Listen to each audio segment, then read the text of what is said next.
बिस्मिल्लाहिर्रहमानिर्रहीम। अस्सलाम वालेकुम। लंदन से मैं हूं शिराज खान। पाकिस्तान की जमहूरियत को क्या मुश्किलात दरपेश है, या पाकिस्तान की डेमोक्रेसी इन क्राइसिस, पाकिस्तान में इंसानी हकूक की किस तरह की खिलाफ वर्जियां हो रही हैं, और 2024 के इलेक्शन में कौन सी बेज़ातियां हुई हैं, इस पर यहाँ की बरतानिया की पार्लियामेंट के अंदर एक बहस हुई है, या मुबाहिसा हुआ है, या डिबेट हुआ है, या एक प्रोग्राम मुनक्कद हुआ है। सबसे पहले मैं इस डिबेट या मुबाहिसे के बारे में आपको तफसीलात बताता हूँ। ये प्रोग्राम नाज शाह MP, जो ब्रेडफोर्ड से मेंबर ऑफ पार्लियामेंट हैं, जिसे मिनी पाकिस्तान कहा जाता है, उन्होंने लॉर्ड हनान के साथ मिलकर मुनक्कद किया था। और यह जुल्फी बुखारी की कोऑर्डिनेशन से ये प्रोग्राम मुनक्कद हुआ। ये इसलिए बहुत अहम था कि यहाँ पर 4 जुलाई को इलेक्शन हुए, 5 जुलाई को हुकूमत साजी का मरहला शुरू हुआ, और ज़्यादा देर नहीं होगी इस डिबेट का हो जाना। मेरे ख्याल में जुल्फी बुखारी की या इमरान रिलीज मुहिम जो चल रही है, उसकी बड़ी कामयाबी समझा जाता है। इस जो डिबेट है, इसमें मेयर बानो कुरैशी, जो शाह महमूद कुरैशी साहब की साहबजादी हैं, उन्होंने भी शिरकत की।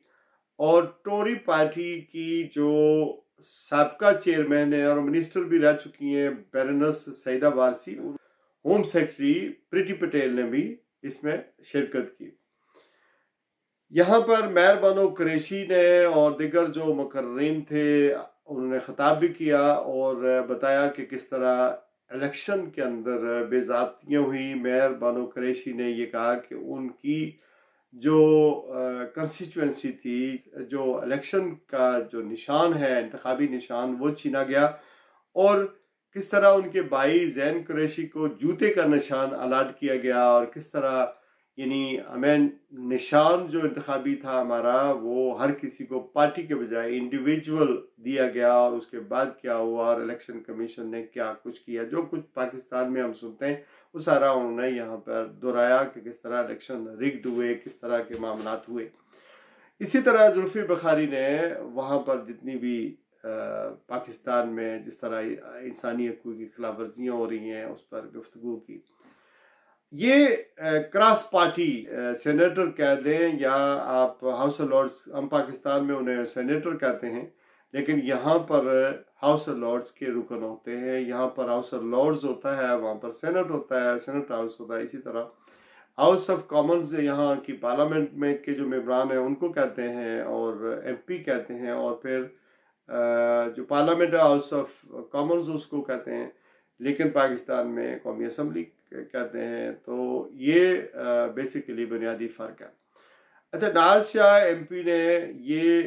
जो जो जो ये डिबेट करवाया है, इसमें जो पाकिस्तानी मेंबरान पार्लियामेंट हैं, वो उनकी इतनी शिरकत हमने नहीं देखी है। बस ये कि वो ये कहा ये गया, मैंने इसको चेक किया, कहा ये गया कि वो चूँकि बहुत अर्ली था, 10 बजे सुबह था, तो बहुत सारे मेंबरान पार्लियामेंट में ने अपॉलॉजीज की। लेकिन मैंने बाद में देखा कि सेम टाइम उसी दिन ये जब डिबेट हुआ, तो हमारे पाकिस्तानी जो मेंबरान पार्लियामेंट हैं यहाँ UK की पार्लियामेंट में, या लॉर्ड्स हैं, वो 10 डाउनिंग स्ट्रीट पर कश्मीर के हवाले से वहाँ जो इंसानी हकूक़ की खिलाफ वर्जी हैं, उन्होंने वो पिटीशन दे रहे थे Keir Starmer, जो यहाँ के वज़ीर आज़म हैं, उनको। अच्छा, इस डिबेट के बाद अगर इसके फ़ायदे की बात करें, तो ये पाकिस्तान की, जैसे जुल्फी बुखारी ने कहा है, बाकियों ने कहा है, कि ये पाकिस्तान में डेमोक्रेसी के लिए स्ट्रेंथन करने के लिए ये अच्छा इक़दाम है कि पाकिस्तान की अथॉरिटीज़ को समझाया जाए कि डेमोक्रेसी के मुताबिक मुल्क को चलाएं, और जो इरेगुलरिटीज़ हैं या जिस तरह की डिस्क्रिमिनेशन हो रही है, वो बंद की जाए, ताकि आइंदा जमहूरियत की पटड़ी ठीक तरीके से अपने मुल्क में चल सके और उसको हम मजबूत कर सकें। اچھا، اس کے جو پاکستانی اتھارٹیز یا بحیثیت ملک نقصان والی بات ہے وہ یہ ہے کہ چونکہ اقوام متحدہ نے پاکستان میں انسانی حقوق کے حوالے سے اور عمران خان کی ریلیز کے حوالے سے کہ انہیں کس طرح انلیگل طریقے سے ڈیٹین کیا گیا ہے، قرارداد منظور کیا، اور پھر امریکن کانگریس نے بھی اس قرارداد کو منظور کیا ہوا ہے، تو اسی کو بیس بنا کر یہ معلومات مجھے ملی ہیں کہ یہ جو ڈیبیٹ ہوا ہے اسی کو بنیاد بنا کر یہاں پر پارلیمنٹ کے اندر باقاعدہ ایک قرارداد لائی جائے گی، جس کے پاس ہونے میں مجھے تو کوئی خاص اس میں کوئی امر مانے نہیں لگتا، مجھے نہیں لگتا کہ وہ پاس نہیں ہوگی۔ تو یہ ملکوں کے بارے میں، جب دوسرے ملک میں جہاں ہم قرض دار ہیں، ہماری معیشت بڑی کمزور ہے، ہماری جمہوریت بڑی فریجائل قسم کی ہے، اور یہاں ہم مختلف ڈیبیٹ کرواتے رہے ہیں، اس میں بھی شامل تھا۔ کشمیر کے حوالے سے 100 سے زیادہ جو ممبرانہ پارلیمنٹ ایک زمانے میں ہوتے تھے، وہ ہم یہاں کشمیر کی جو پارلیمنٹری کمیٹی ہے اس میں بحث مباحثہ کیا کرتے تھے، اور انڈیا کی ہم مذمت کیا کرتے تھے۔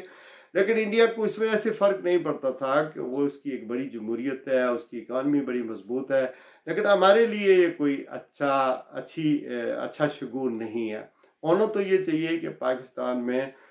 جب الیکشن ہو تو جس کا مینڈیٹ ہو انہیں اس کو ملنا چاہیے، اور عدالتیں چونکہ بحث مباحثہ دوبارہ شروع ہو گیا ہے، تو عدالتیں جو ہیں وہ فیصلے جس طرح کی دے رہی ہیں اور جس طرح حالات، مجھے نہیں لگتا کہ عمران خان کے لیے یا پی ٹی آئی کے لیے یا اس کے ورکروں کے لیے آئندہ اس میں کچھ سہولتیں پیدا ہوں گی یا آسانیاں پیدا ہوں گی۔ تو اس طرح جب باتیں ہوں گی تو ظاہر ہے کانگریس نے بھی ایک قرارداد منظور کر لی ہے، پھر میتھیو ملر جو اسٹیٹ ڈپارٹمنٹ کے اسپوکس مین امریکہ کے، انہوں نے بھی رؤف حسن کی گرفتاری کی مذمت بھی کی ہے، اور یہ کہا کہ گرفتاریوں پر ہم بہت کنسرنز ہیں۔ اسی طرح یونائٹڈ نیشن نے قرارداد منظور کیا۔ تو یہ اب اگر وہاں کی قرارداد کانگریس کے ساتھ اور اقوام متحدہ کی قرارداد کے ساتھ یو کے پارلیمنٹ میں بھی ایک قرارداد آ جاتی ہے اور وہ پاس ہو جاتی ہے، تو پھر یورپین یونین جو ہے وہ بھی اس میں بھی ایک قرارداد لانے کی کوشش کی جائے گی۔ تو ظاہر ہے پاکستان کا ٹریڈ کے اوپر بہت اس پر اثر پڑے گا، چونکہ جب اس طرح کی قراردادیں آ جاتی ہیں انسانی حقوق کے حوالے سے، جمہوریت اپنے صحیح حالت میں اور آئین کے مابرہ جب معاملات چلیں گے، تو ملک کو اس کا بہت زیادہ نقصان ہوتا ہے، اور وہاں سیاح نہیں جاتے، وہاں انویسٹمنٹ نہیں ہوتی، وہاں پر ہمیں قرضے لینے میں مشکلات پیدا ہوں گی، اور یہ کوئی پاکستان کے شہریوں کے لیے کوئی نیک نامی کا شگون نہیں ہے۔ تو ہونا تو یہ چاہیے کہ جو چیزیں ان پارلیمنٹس کے اندر ڈیفینڈ اٹھائی گئی ہیں یا جو باتیں ہوئی ہیں، وہ ان کو بہتر کرنے کی کوشش کرنی چاہیے، اور میسج بڑا لاؤڈ اینڈ کلیئر ہے کہ ملک کو آئین قانون اور کے مطابق چلائیں گے تو اس طرح کی آوازیں ملک کے اندر بھی نہیں اٹھیں گی اور ملک کے باہر بھی نہیں اٹھیں گی۔ لوگ، عوام بہت اہم ہوتے ہیں، عوام جو ہوتی ہے اس کی حکمرانی سے ہم ہر جنگ بھی جیت سکتے ہیں، اپنے ملک میں اسٹیبلٹی بھی لا سکتے ہیں، سیاسی ہو، معاشی ہو، داخلی ہو، سفارتی ہو۔ تو یہ بڑی اہم چیزیں ہوتی ہیں۔ اپنا بہت سارا خیال رکھیے گا۔ آج کے لیے بس اتنا ہی۔ اللہ حافظ۔